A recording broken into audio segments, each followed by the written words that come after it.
and that's how I ended up on the crutches. Anyway, so we are back. What?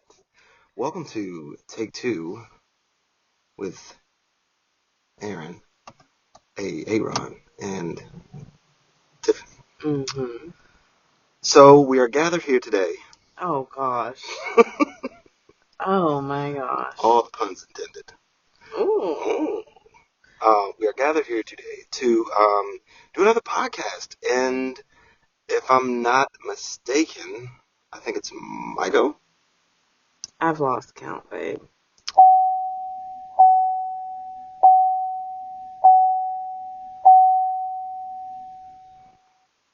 And with that, oh.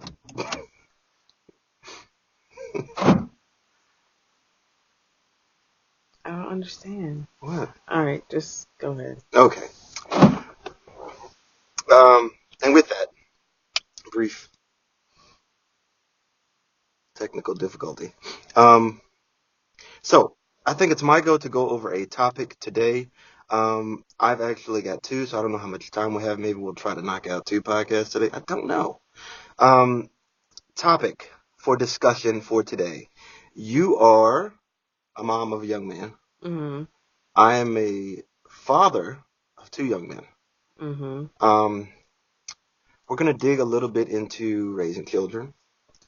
We're going to dig a little bit into our African American culture.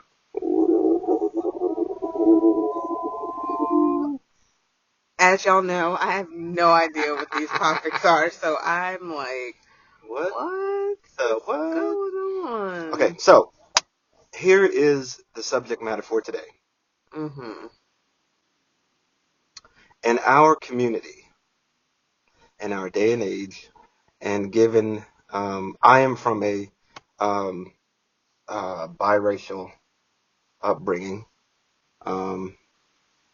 He's African American. African American. Yes. Yeah. I am African American. That means my penis glows in the dark. Babe.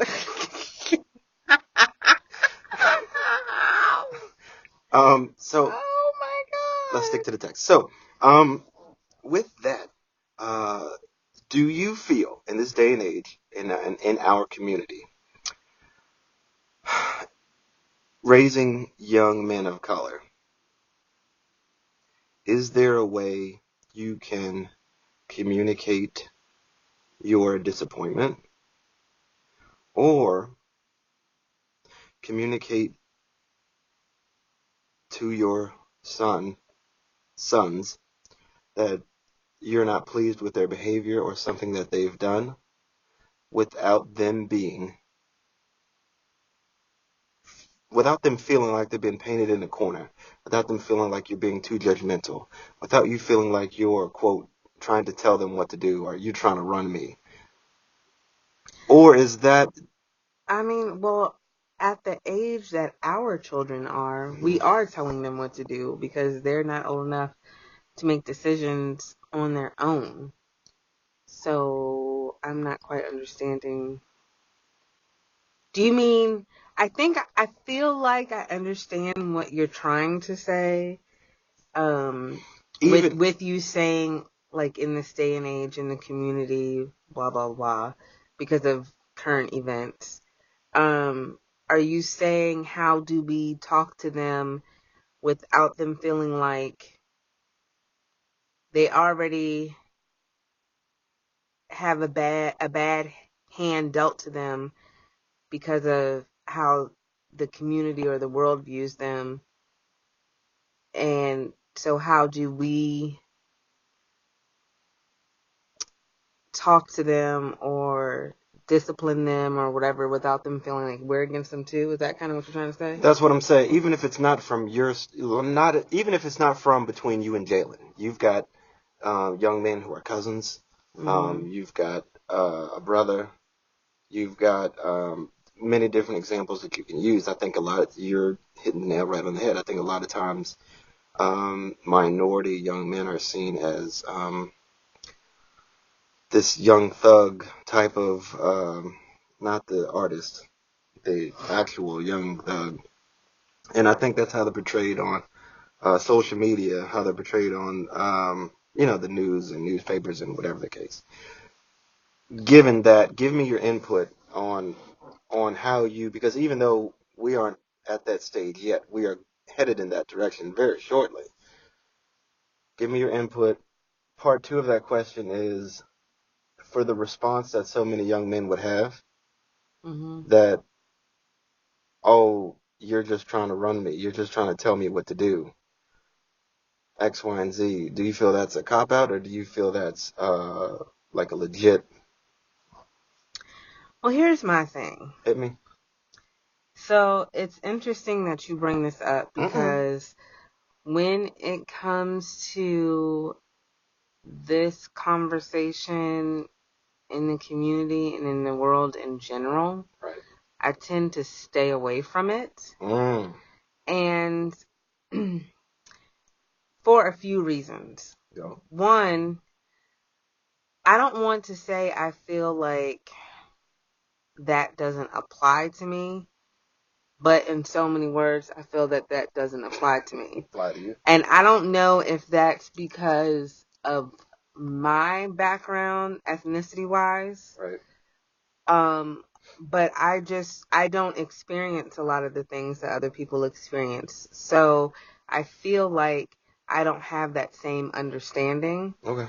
Like I have multiple friends who are very, they're very vocal when it comes to like the Black Lives Movement and things of that nature, and having a voice or an opinion when it comes to, young Black men being shot or treated a certain way by the police and things like that.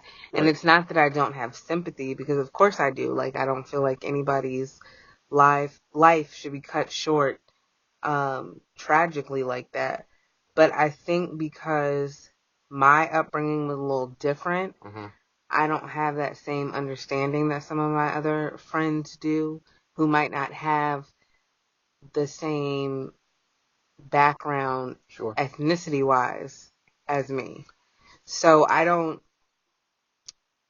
and because I haven't experienced like some of the things that other people have experienced, as far as feeling like they're being profiled or feeling like they are being discriminated against. Like, I've never experienced anything like that. Right. So I don't feel like I have the same, I don't, like I said, I don't feel like I have the same understanding. Okay. I don't have the same viewpoint. So when you ask about raising young Black men, again, it's the same thing, because my son is a African American also, and he, as far as I know, hasn't experienced any of these things either. So I don't think that, just how I view it, I don't think that he feels, he doesn't have that understanding either, because he's not, fully African American. So 2 questions real quick, and then I'll give you my input and we can go from there. 2 questions. Do you feel that when you correct Jalen, because that he hasn't had certain experiences or he's not treated a certain way, do you feel like he takes that correction well, or do you feel like he takes it as a personal attack? Part 2 to that is, what happens when you go to correct, if you see one of your cousins doing something that you don't agree with and know that it's going to get them in some trouble, or that you don't agree with, or whatever, man. How do you approach trying to correct that behavior? I mean, without, and what's their reaction to it? Well, just like I would with my sisters or anybody else, especially being that I'm a mom now, I always view everything from the mom side of it. Right. And I would say I would have to, really answer this question based on my cousins, my male cousins. So if I were to see that they were doing something that I didn't agree with, or I didn't think, I thought was, a little beneath them. Like they're better than that. They know better than that. I mean, I honestly would just keep it real with them and be like, really? Like, what's up? And those are conversations that I've had with them before. And usually, their response is, for the most part, yeah, you're right. Or, they give me some type of reasoning as to why they're doing what they're doing. And then we kind of talk it out from there. But I feel like honesty is the best policy. Like, I'm not going to try to sugarcoat anything with them. Right. So if I feel like they're acting like a jackass, I'm going to tell them you're being a jackass. Right. And kind of keep it moving from there. As far as Jalen, like, I think that because he hasn't had some of the experiences maybe other children his age have, Right. that sometimes when I do come down on him, it's a little bit harder for him to take. Sure. I think he probably does take it personally because, he's not getting that same attack from the outside world. So it just seems like, oh, mom's just being hard on me. Okay. And so, he has a tendency to be a little sensitive when it comes to, especially when I'm getting on him or grilling him about, I know what his potential is and he can do better, if he gets a bad grade or whatever. And he takes that to heart because he doesn't like to disappoint. Right. So. Okay. Fair enough. I think me, on the other hand, I've had it both ways. Not necessarily of course not my children because they're not at that age yet. But being in a supervisory position on my job, I've had to correct, like a certain age group, of both minority and, I'll just say other. Then at the same time, I've had people have to correct me, and I think I think there's a way you go about approaching it. I don't think I grew up, I had obviously more experiences than Jalen has had with being discriminated against or different issues like that. I know that me personally, I don't take correction well when it's, someone, and this might just be more my personality, but when it's someone seeming like they're, just getting on me or just attacking me for whatever the case, I take it a lot better when it's someone who sits me down and is calmly trying to explain X, Y, and Z to me. As far as someone saying, oh, you're telling me what to do, or you're just getting on me like everybody else, I don't know. Sometimes I think that's a cop-out, and I think sometimes it's not. I think sometimes people pick the wrong fight and should just leave it alone. And I think other times it is. I think we use it as a cop-out all the time, just to say, I don't feel like dealing with this right now, so you're just picking on me, or you're just getting on me, like everyone else is. But I just thought I would ask. What made you bring up this topic? I heard something similar about it in my day-to-day.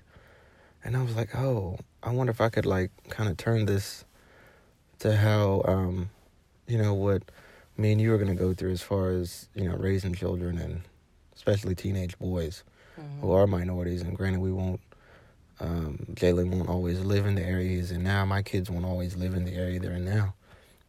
But I just thought it was relative to what we were going through. I thought it might make a good topic of conversation. That's all. Now, don't get me wrong.